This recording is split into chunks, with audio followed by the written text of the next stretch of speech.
in a big way.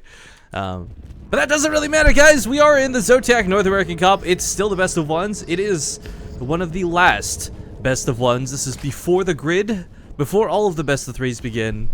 And it's sad. This could be one of our very last best of ones for the North American ZOTAC Cup ever. So enjoy it while it lasts. We got two great players going head to head, spawning in the top right corner of Habitation Station from Complexity Gaming, the purple Canadian Zerg, known as Hendralisk. And his opponent in the upper left, a man who likes his gold, from Root Gaming, the yellow Protoss, Root Sage. The decals, the logos, the decals, whatever you want to call them, they look fantastic. It's a small addition to the game, but I'm so glad that they included it. I mean, really. Anyways, Sage looking to go for what I'm going to assume is a Nexus first. He may decide to go for cannons if this was anyone other than Hendralisk, but of course, being Hendralisk, I don't think he's too worried about, I'm too concerned about getting a cannon out in a forge to go for some shenanigans. But without that forge coming down, I imagine still it'll be the 17th probe, right? Is that the number, I think? No, 17's like forged the Nexus, or is the Nexus first? I can't remember. I'm so good at Protoss here, guys. Either way, churn out a couple more probes, then we'll get that Nexus down in due time. Hendralisk may try and go 3 hatch before pool. You can try and do that, but you know, on this map, the question comes, do you go for the gold? Do you go for the natural?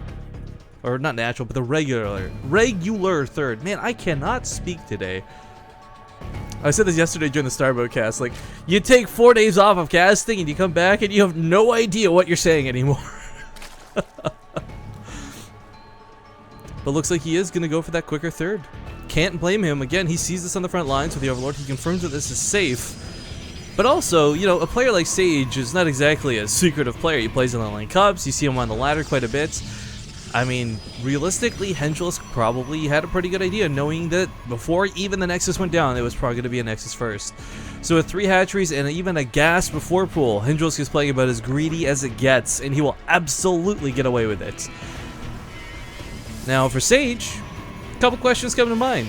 Is he going to go for the Stargate? Will he go for any sort of Stargate tech, or is he going to go for, like, your standards, you know, 2-base all-in scenarios? Taking a third as a Protoss player is a lot easier said than done in almost every single map, in almost every single scenario.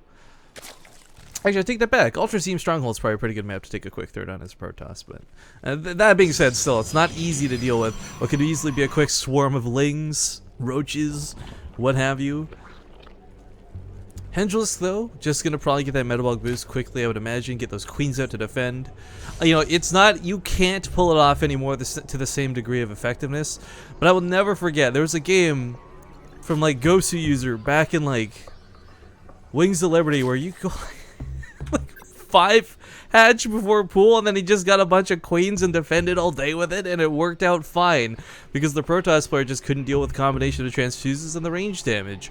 Cutting around on the creep away from the Zealots made it a bit of a funny thing to watch, but with Oracles being a threat, you can't really afford to delay that long. And that's why I was wondering about the Stargate tech, to segue back into what I was discussing before.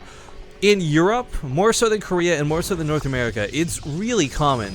Like, you'll see Oracles from Protoss players a lot of the time, regardless of the matchup, PvP, PvZ, PvT. But the problem is, the follow-up tech for a Protoss in PvZ, Voiders are alright, Phoenixes are the standard, or were for a long time.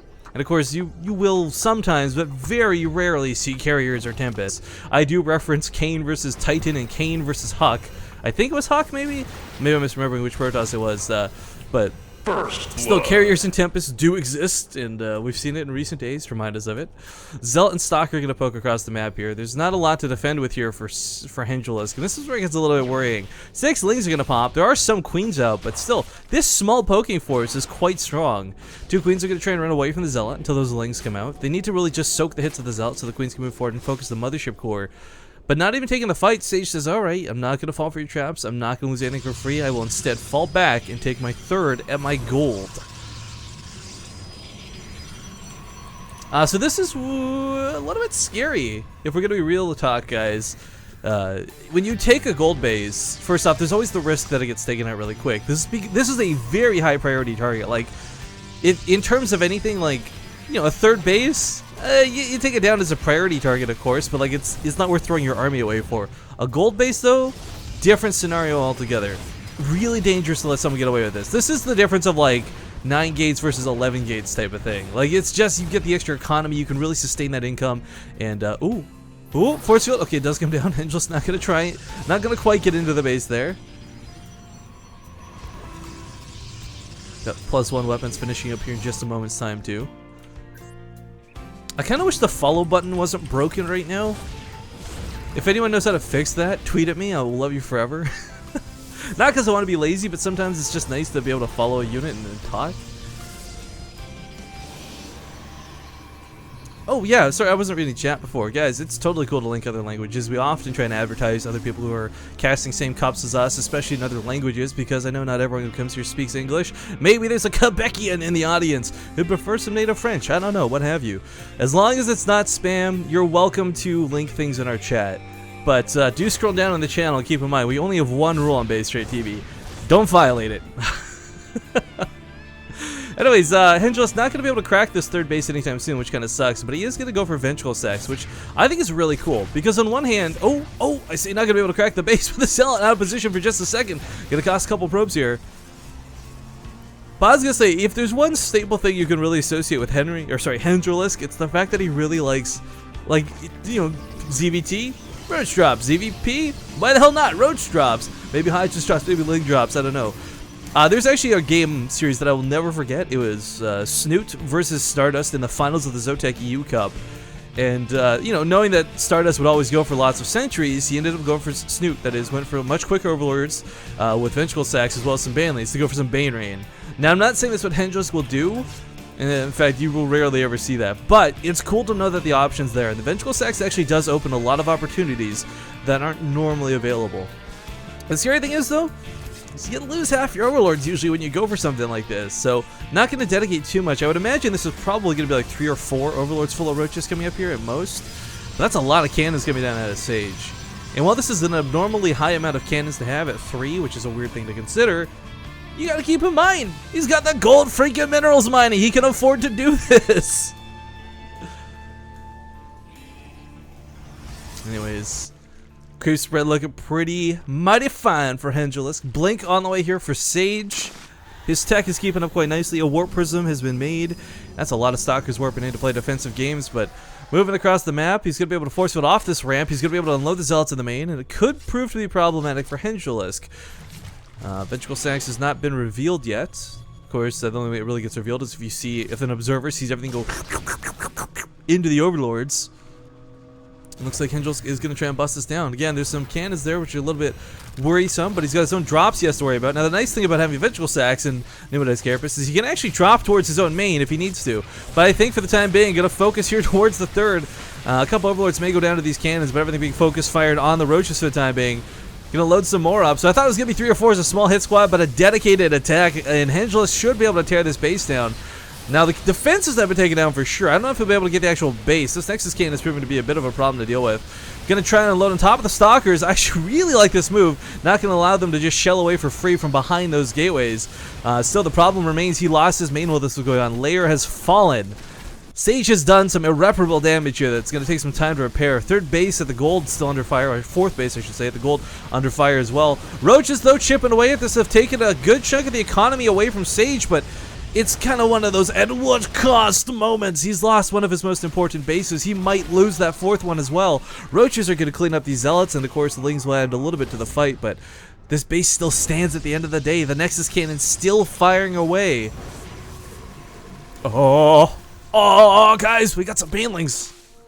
We got some Banelings. So, I imagine more so than the probes. I mean, he can unload these on the probes, and that'll be hilarious. But with a lot of sentries warped in like this, if he just floats the overlords past everything, drops them on top of the sentries, no chance of force fields if everything gets destroyed. And Hendralisk, my friend, I want you to pull this off, because this is one of my favorite things to watch versus Protoss.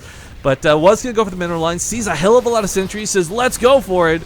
And we're going to have, Oh, sentries are going to force it off the ramp to keep the roaches up, but the Bane Rain begins, and every single sentry is going to eat those banelings. Only 2 remain. Oh, sorry, there's 3 over here, I guess, freshly warped in, but still, while this went on, Hendralisk going to load up once again and go towards the main. Says, you know what? Why am I bothering fighting here? Your forces are so tucked in. I'll just go where they're not, and that's towards the main. These gateways are to power. Oh, no, he's powered by such a low amount of pylons. He could depower everything here. Blinks from the gold over towards the main.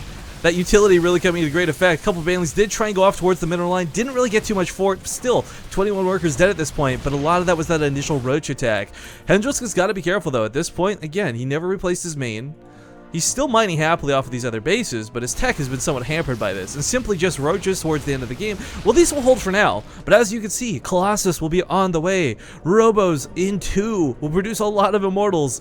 It's gonna be quite difficult to deal with this if he can't tear down this third, and this third is so low, but not dead yet. Still 1 cannon holds this. Another roach drop may be able to just nail the coffin in. Still has to pull back though, realizes he needs these for defense. Can no longer afford to throw these away for free. And Sage is holding on to this game really well. Like, we've got special tactics being employed here. We got some pretty decent macro. Again, it's 3 bases for Hendralisk, but he's got 1 as a gold, so it's not that bad. A couple spine callers will add a little bit to this defense, but again, I'm loving the option to have some banelings loaded up into the overlords. New ones are freshly hatched. The force fields do go down. This will actually work a little bit more in the favor of Hendralisk, because it'll keep the forces of Sage back for a moment longer, but gonna wrap around the other way instead. Stalkers are ready. They blink forward. They're going to try and pick off the Overlords. Overlords are armored units. They will take the bonus damage. Trying to get on top of the sentries once again, though, with these Overlords. He knows, I think Sage knows there's banelings hiding within this. Hendralisk perhaps unloading a little preemptively, but still the splash damage goes off, not just on the sentries, but also some of the Stalkers, allowing the roaches to get right on top of those Immortals. With nothing left to keep these back but a time warp, I think Hendralisk will drive this back in the middle of the map. Now he does have Burrow. He can try and heal to recover out of this. He knows there's an Observer nearby, though, so it won't be for free. How much tech does he have? No tunneling claws, so nothing too insane. But still, a very back and forth game so far. Both players resources lost within 800 of one another. More banelings coming out. The Overlord's still quite damaged from these previous fights. I'm surprised he's not tagging them out and replacing them. God, can you guys imagine? If Sage had 1 Void Ray right now, 3 Phoenixes, he would kill so many Overlords. Of course, why are these Overlords over here, you might ask? Of course, they're the ones that unloaded earlier on and just decided to float to safety. But Sage has no idea that such a huge, important part of Hendralisk's supply is hiding on this portion of the map.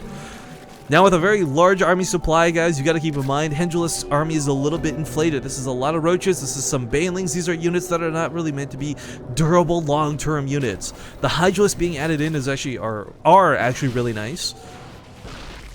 Does lose a roach there for free, sadly.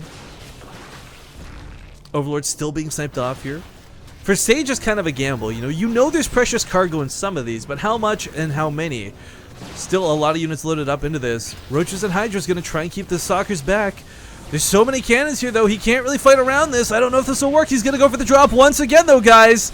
Can he finish off the gold base? Is it even worth finishing off the gold base? So many drones. Or certain probes got hit by that 1 initial baneling, but no second baneling to finish them off.